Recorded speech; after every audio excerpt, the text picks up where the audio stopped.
আসসালামু আলাইকুম। সংবাদে আপনাদের সবাইকে স্বাগত জানাচ্ছি। আমি ফিরোজ তোহা। শুরুতেই সংবাদ শিরোনাম।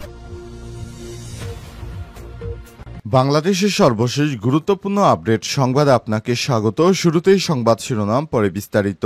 প্রথমে জানাবো, বিএনপির দুই পক্ষের সংঘর্ষ, বিএনপির ওয়ার্ড সভাপতির হাতের কবজি কেটে নিয়ে গেল অপরপক্ষ।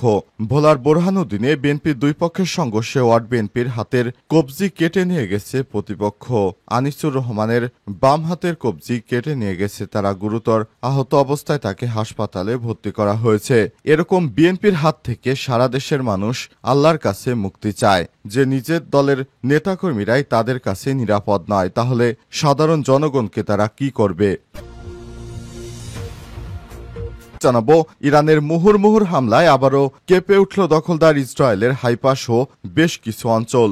দখলদার ইসরায়েলের বন্দরনগরী হাইফাতে ব্যাপক হারে ক্ষেপণাস্ত্র হামলা চালিয়েছে ইরান। আলহামদুলিল্লাহ, রাতভরে এই ক্ষেপণাস্ত্র হামলায় সরাসরি ইসরায়েলকে চূর্ণ বিচূর্ণ করে দিয়েছে ইরান। দখলদার ইসরায়েলি বাহিনীকে এবার ব্যাপক শিক্ষা দিয়েছে ইরান। এরপর জানাবো, দখলদার ইসরায়েলের প্রধানমন্ত্রী বেঞ্জামিন নেতানিয়াহুর বাড়ি লক্ষ্য করে 50টি ব্যালিস্টিক ক্ষেপণাস্ত্র হামলা। ইসরায়েলের প্রধানমন্ত্রী বেঞ্জামিন নেতানিয়াহুর বাড়ি লক্ষ্য করে ব্যাপক ক্ষেপণাস্ত্র হামলা চালিয়েছে ইরান। বাড়িটি লক্ষ্য করে 50টির বেশি ক্ষেপণাস্ত্র আঘাত করেছে, খবর দ্য ইকোনমিক টাইমসের। এতে দখলদার ইসরায়েলের প্রধানমন্ত্রী এখন তার দম যায় যায় অবস্থা। এদিকে কেন্দ্রীয় ইসরায়েলে ইরানের ব্যাপক ক্ষেপণাস্ত্র হামলা। আলহামদুলিল্লাহ, এবার দখলদার ইসরায়েলের কেন্দ্রীয় ইসরায়েলে পেটাটিকবা নামক একটি ভবনে ব্যাপক ক্ষেপণাস্ত্র হামলা চালিয়ে ধসিয়ে দিয়েছে সেই ভবনটি।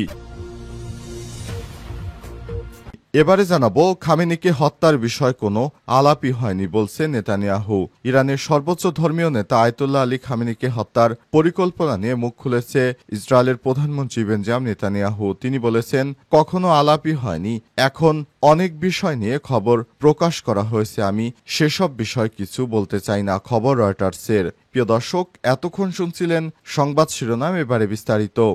তবে তার আগে বন্ধুরা, অনুরোধ থাকবে এই সংবাদটিতে একটি লাইক দিন।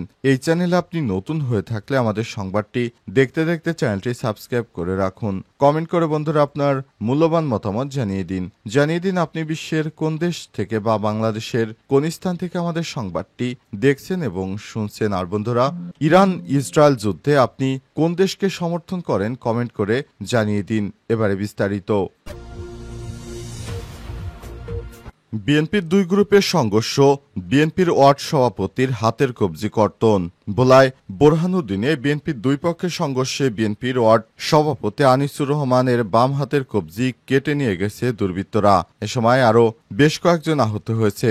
দুপুরে উপজেলার দেউলা ইউনিয়নের মাজুম বাজারে এই দুর্ঘটনা ঘটে। গুরুতর আহত আনিসুর রহমানকে তাৎক্ষণিক শেরেবাংলা মেডিকেল কলেজ হাসপাতালে পাঠানো হয়েছে। স্থানীয়রা জানিয়েছেন, সাম্প্রতিক বোরহানুদ্দিনে দেউলা ইউনিয়ন বিএনপির কমিটি গঠন করা হয়েছে। এতে আমির হোসেন ব্যাপারীকে সভাপতি এবং জাবেদ ইকবাল সোহেলকে সাধারণ সম্পাদক করা হয়। কিন্তু কমিটি গঠনের পূর্ব থেকেই সভাপতি সম্পাদক দুই পক্ষের মধ্যে বিরোধ চলছিল। কমিটি গঠনের পর থেকে সেই বিরোধ সংঘর্ষে রূপ নেয়। শেখ হাসিনা পালিয়ে যাবার পর বিএনপির অত্যাচারে মানুষ অতিষ্ঠ। সারা দেশজুড়ে বিএনপির নেতাকর্মীরা একে অপরের উপর হামলা করছে, চাঁদাবাজি করছে। এই চাঁদাবাজ দলকে এখন আর কেউ ক্ষমতায় দেখতে চায় না, সবাই এদের হাত থেকে মুক্তি চায়। এর থেকে আওয়ামী লীগ অনেক ভালো ছিল। এই জঘন্য দলটি এর আগে একবার ক্ষমতায় এসেছিল, তারা তখন একটানা বাংলাদেশকে দুর্নীতিতে চ্যাম্পিয়ন করেছিল। পৃথিবীতে এত রাষ্ট্র থাকতে তারপরও এই বিএনপি নামক দলটি বাংলাদেশকে দুর্নীতিতে চ্যাম্পিয়ন করেছিল। কিন্তু এখন আর সেটি হবে না। এখন সাধারণ মানুষ অনেক সচেতন। বেশ কয়েক মাস ধরে দখলদার বিএনপি বাহিনীর চরিত্র মানুষ হারে হারে টের পেয়েছে। এখন ভোটের মাঠে সাধারণ জনগণ এই বিএনপিকে ত্যাগ করবে, এটি মনে করা হচ্ছে। কারণ তাদের যে অন্যায় অনাচার এত পরিমাণ বৃদ্ধি পেয়েছে যে সাধারণ মানুষ থেকে তাদের নেতাকর্মী কেউই তাদের হাত থেকে রক্ষা পাচ্ছে না। ইরানের মুহুর্মুহুর হামলায় আবারও কেঁপে উঠল দখলদার ইসরায়েল। দখলদার ইসরায়েলের বন্দরনগরী হাইফাতে আবারও ব্যাপক ক্ষেপণাস্ত্র হামলা চালিয়েছে ইরান।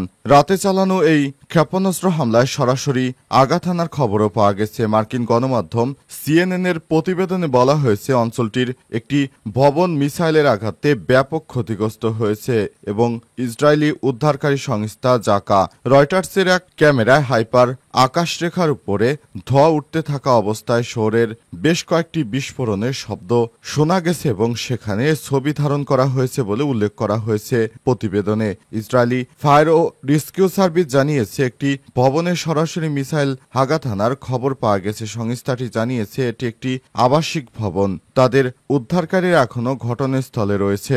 ইসরায়েলি জাতীয় জরুরি সেবা সংস্থা জানিয়েছে হাইপার মিসাইলের আঘাতে অন্তত 4 জন আবারও নতুন করে নিহত হয়েছে। হতাহতের সংখ্যা আরও বাড়তে পারে। এর আগে ইরান শতাধিক ক্ষেপণাস্ত্র দিয়ে ইসরায়েলে হামলা চালায় বলে দাবি করে ইরানের রাষ্ট্রীয় টেলিভিশন। এর অন্যতম লক্ষ্য ছিল হাইফা এবং তেল আবিব। দখলদার ইসরায়েলি বাহিনীকে শায়েস্তা করতে ইরান একাই যথেষ্ট। একের পর এক হামলায় ধস নেমে যাচ্ছে দখলদার ইসরায়েলের সমস্ত স্থাপনা। নেতানিয়াহুর বাড়ি লক্ষ্য করে 50টি ব্যালিস্টিক ক্ষেপণাস্ত্র ছুড়ল ইরান। ইসরায়েলের প্রধানমন্ত্রী বেঞ্জামিন নেতানিয়াহুর বাড়ি লক্ষ্য করে ক্ষেপণাস্ত্র হামলা চালিয়েছে ইরান। বাড়িটি লক্ষ্য করে 50টির বেশি ক্ষেপণাস্ত্র ছোড়া হয়েছে বলে এক প্রতিবেদনে জানিয়েছে ইকোনমিক টাইমস। প্রতিবেদনে বলা হয়েছে ইসরায়েলে 50টি ব্যালিস্টিক ক্ষেপণাস্ত্র ছুড়েছে ইরান। ইসরায়েলের প্রধানমন্ত্রী বেঞ্জামিন নেতানিয়াহুর বাড়ি লক্ষ্যবস্তু করে সব ক্ষেপণাস্ত্র হামলা চালানো হয়েছে। এছাড়াও ইরান সন্ধ্যার কিছুক্ষণ আগে ইসরায়েলে নতুন করে ইরান ব্যালিস্টিক ক্ষেপণাস্ত্র হামলা শুরু করে বলে দেশটির রাষ্ট্রীয় সংবাদ মাধ্যমের বরাতে জানিয়েছে আল জাজিরার বেশ কয়েকটি গণমাধ্যম। আল জাজিরার এক প্রতিবেদনে বলা হয়েছে 15 জুন সন্ধ্যায় কিছুক্ষণ আগে ইরান থেকে ক্ষেপণাস্ত্র নিক্ষেপ করা হয়েছে। ইসরায়েলি সেনাবাহিনীও নতুন এই ক্ষেপণাস্ত্র হামলার সতর্কতা জারি করে নাগরিকদের নিরাপদ আশ্রয়ে চলে যাওয়ার নির্দেশ দিয়েছে। ইরানের হামলায় হাইফা শহরে অন্তত 4 জন নিহত হয়েছে। ইরানের সরকারি সংবাদ সংস্থা ইরনা সহ বেশ কিছু গণমাধ্যমের বরাত দিয়ে এএফপির প্রতিবেদনে বলা হয়েছে ইসরায়েলের দিকে নতুন ক্ষেপণাস্ত্রের বৃষ্টি শুরু হয়েছে। শুরুর ঘোষণা দিয়েছে নেতানিয়াহু। আজ ইরান ইসরায়েলের উপর নতুন করে আক্রমণ শুরু করে। নতুন করে ইরানের হামলার বিষয়টি নিশ্চিত করেছে ইসরায়েলি সেনাবাহিনী। বিবৃতিতে বলা হয়েছে কিছুক্ষণ আগে ইরান থেকে ক্ষেপণাস্ত্র নিক্ষেপ করা হয়েছে। নাগরিকদের সুরক্ষিত এলাকায় প্রবেশ করতে এবং পরবর্তী নির্দেশ না দেওয়া পর্যন্ত সেখানে থাকতে নির্দেশ দেওয়া হয়েছে। এবার কেন্দ্র ইসরায়েলে ইরানের ব্যাপক ক্ষেপণাস্ত্র হামলা। দখলদার ইসরায়েলের কেন্দ্রে পেটা টিকবা নামক একটি ভবনে ব্যাপক ক্ষেপণাস্ত্র দিয়ে হামলা চালিয়েছে ইরান।